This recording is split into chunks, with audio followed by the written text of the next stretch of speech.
to our Georgia suburban homestead. We're road tripping it.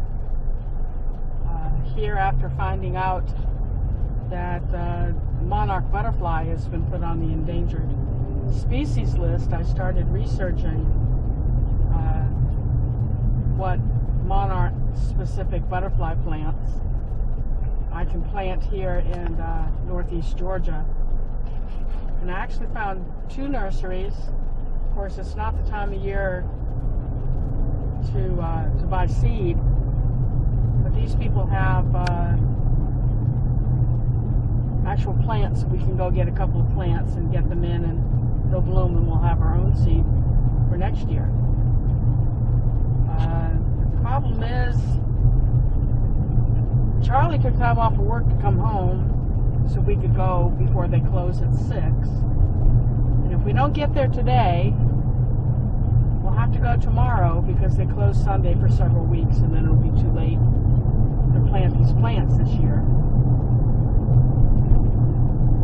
I'm going to try to interview the shop owner so he can talk about native species of plants and what he offers. So those of you who are close by can maybe road trip or get them to ship them to you. And if you want to join a movement trying to save these animals, I found a website called the Xerces Society, Xerxes, I think, Xerxes, anyway, Xerxes Society, that's got a milkweed finder tool that you can click on your state and trying to remember whether you could do a zip code search, but gave me 2 nurseries in the Atlanta area that have the type of plants we need for the monarch. Now, not all butterfly milkweed plants, monarch plants, are a good idea to plant in your zone. Some of them are leading to the extinction of the animal. And those are the really pretty ones, unfortunately, from the tropics that have got the bright yellow and red and whatever on them. So please don't buy those if you don't live in tropical climates, because what happens is the butterflies that migrate into Mexico or into the tropical environments for the winter find these plants. They think they don't have to go any further, and they stop. So if you have freezes or temperatures, non-tropical temperatures in the wintertime, you've killed the monarch instead of saving it. So be aware of that. Go to this site, use your tool, learn your milkweed species, and it will give you places to buy it. Now, the reason I'm really concerned about making it before they close, it's an hour and a half from our house, south of Atlanta, and we have to use this road. And if anyone's driven around Atlanta, they know how terrifying the traffic is. But if Charlie will turn the camera, he'll show you this holdup that we have, where we're going 25 miles an hour. We're about to come to another stop. And the reason our camera is rolling right now is we're driving slow enough for me to talk to you and not wreck. But now we're about to stop. We are 53 minutes from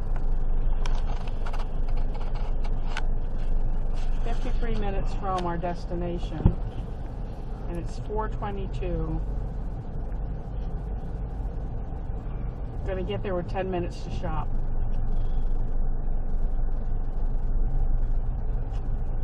I already have one milkweed growing in my yard, and it's common around here. It's called common milkweed, and this place actually sells it. If you're in Georgia, don't pay attention to the websites that tell you it's non-native, it's invasive. It's actually native. Somebody with a border drawing pen decided they'd make an artificial human-made boundary for these plants, saying that below Tennessee that they're invasive, but they've grown in this area according to the folks that live here and according to this botanist who we're about to go visit. He goes, that's a man-made boundary. It's in our area. It's perfectly fine. But yes, it is invasive. If you allow the little milkweed pots to explode, you'll get this perennial milkweed popping up everywhere in the yard.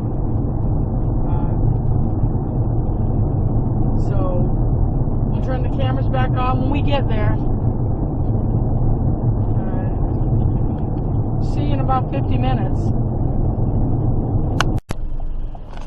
Okay, well, we see what's holding up our traffic.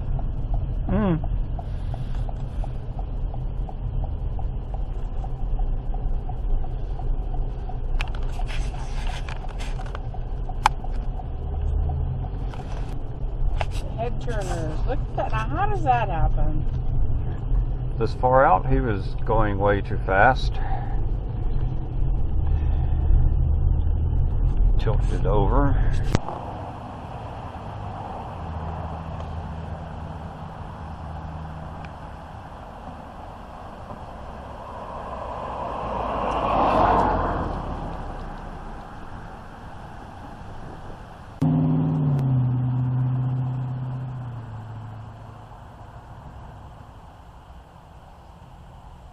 Does seem to attract the wasps.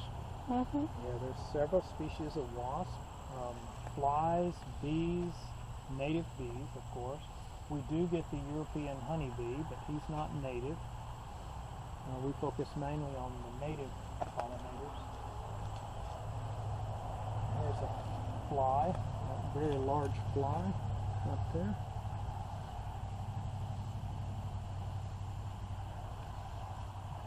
This is common milkweed right here, isn't it? That is Asclepias syriaca. And this plant that the pollinators are on is called Pycnanthemum muticum, or clustered mountain mint. Clustered mountain mint. Would you do me a favor and introduce yourself? Hello, I'm Jim Rogers from Nearly Native Nursery. My wife and I, my wife is Debbie. We've been running this business for over 25 years and trying to encourage people to use more native plants in their landscape, which has been an uphill battle. But our friends are here to video the garden and take a tour of the place, so I hope you enjoy. So what do we have here? We have Asclepias humistrata. We have Asclepias tuberosa, commonly known as butterfly weed. I like to call it monarch flower. And I forget the gray-leafed monarch flower, I believe this one's called. What color blossoms does this have? It has a soft pink, soft mauve pink, whitish flower, and it grows in very dry soil. Very dry soil. So you have to amend with sand when you plant it? Elevated and not in hard clay. Okay. Really and say the name of it for us and spell it. Asclepias humistrata. Humus, like humus, strata. What's the common name? I think it's gray-leafed monarch flower, gray-leaf milkweed. Cool. And then this one is the bright orange. Asclepias tuberosa, commonly known as butterfly weed.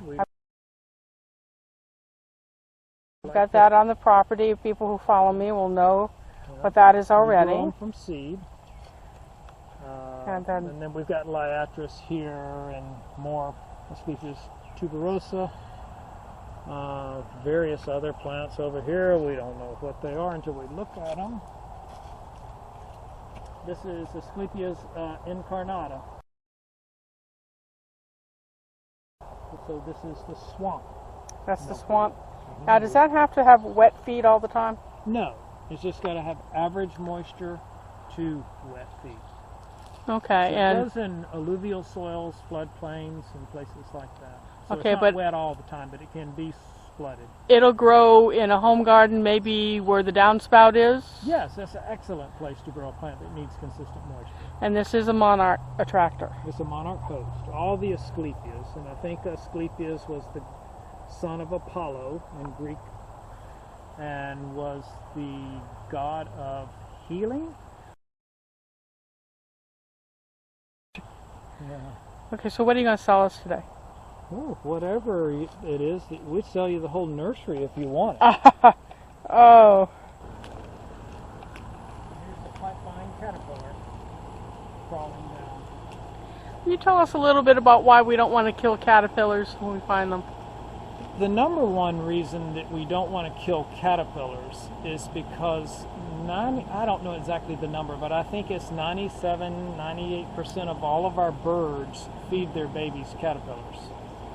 And so without caterpillars, we would lose our bird population because the baby birds do not eat seed.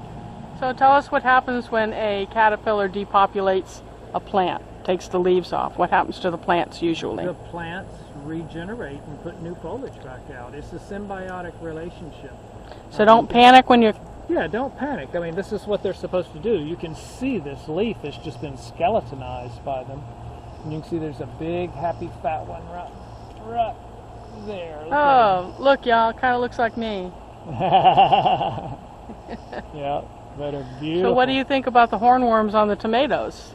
I think there are two things. Grow the tomato you don't like for them, and then grow the tomatoes you like, and when you have the tomato hornworm on your favorite plant, you move it to the plant you don't like. Thank you, thank you. Yep. All right, y'all, look at this beautiful patch. This is all Phlox paniculata blooming this time of year through here, and the butterflies are happy, the bees are happy. There's a native clematis blooming. I wish you all could smell The phlox. the phlox. This is And walk it's down so this way sweet. and you see all the various color forms. Yeah. If you go back that way. We are being directed this way. Oh my goodness. There's white ones, there's pink ones, rich pink, and there's a cardinal flower blooming already. Isn't that pretty? A little early, but it's flowering.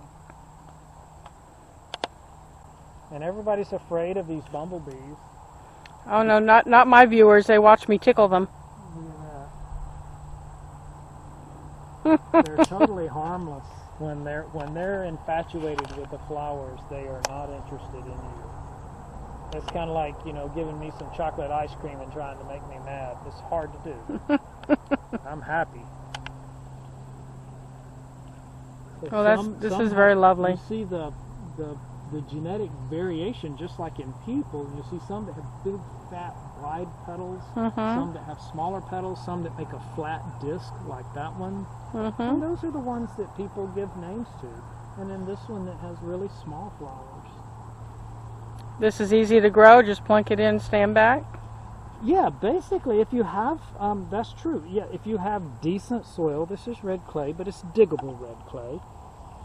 And this is from 3 plants that I collected in North Georgia. One white, one dark pink, and one pale pink. From 3 plants, you got this. I put these plants way over by that tree there, the black cherry. And these seeds have all come from that over a 10-year period. 10 years. Yep. And we just burn this every year. You burn it, okay. And here's a beat-up tiger who's had a rough life.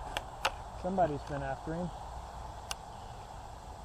And what plant is he on? That's a Joe Pye. That's a Joe Pye weed. And then there's a female tiger over there. The black ones are always female. I believe that's a female tiger. Now these plants that are attracting other species, the monarchs will or will not go to these plants as well? They'll go to them for pollination, but they can only lay their eggs on the genus Asclepias. This was all a lawn 15 years ago when we bought this place. It was all grass, and you could see every car going up and down the highway. And now it's just a mile of trails with over 1,000 species of native plants. This is the 3rd landscape that we've done this to. And this is the last landscape we're doing this to. At 60 years old, it's a little too much to take You're not looking to move, are you? We're retiring this January. But are you looking to move, or are you going to stay in your oasis here? We're going to sell everything we own and buy a sailboat and get the heck out of here. You want to do the Great Loop? No, I don't want to see America. I've seen America. I want to see other countries and meet other people and volunteer and help other wildlife. I really have the disease called psittacosis, which is a love of an infatuation with parrots. And so I've had parrots my whole life, and a lot of parrots are becoming threatened because of overdevelopment and farming to feed all the people. And volunteer helping with native wildlife, and especially parrot breeding and captive breeding and releasing parrots. Interesting, interesting. Well, that's a nice plane. People Remind me to get pictures of your bird on the way out. Yeah, people have volunteered here and helped us with our garden, and so it's the way that I can give back is to volunteer in other places. My thing is rescuing misunderstood animals. I tend Oh to. yes, indeed. I rescue reptiles Oh yes. and possums. Oh, possum's my favorite little mammal. They're amazing. And They're people amazing. think that they're ugly and mean, but they eat hundreds of ticks a week. They're 5,000 a year is what the scientists tell us. Yeah, they're grooming themselves amazingly well and groom their babies amazingly well, groom their mates amazingly well, and the babies who groom cares each if they other. eat the occasional vegetable? That's right. They're immune to venomous snake bites. They're our only marsupial. They're really cool. They have a short lifespan of only 2 to 3 years max. They usually die of arthritis if they don't get hit by a car first. And so ever since I've learned the facts about possums, they've become my favorite little mammal. I can tell you as a former rescuer that they can be affectionate, they can bond with you. Oh yeah. Certainly worth having around, and you do have to have a license to rehab, Yes, and if you yes. find one, keep it warm, go to the state DNR, Department of Natural Resources site. It lists rehabbers and start calling around. That's correct. Okay, and someone will help you. Yep. Well, that was a brief tour of this gentleman's nearly native plant nursery in Fayetteville, Georgia. And of course, the plants he went over for us were specific to this region.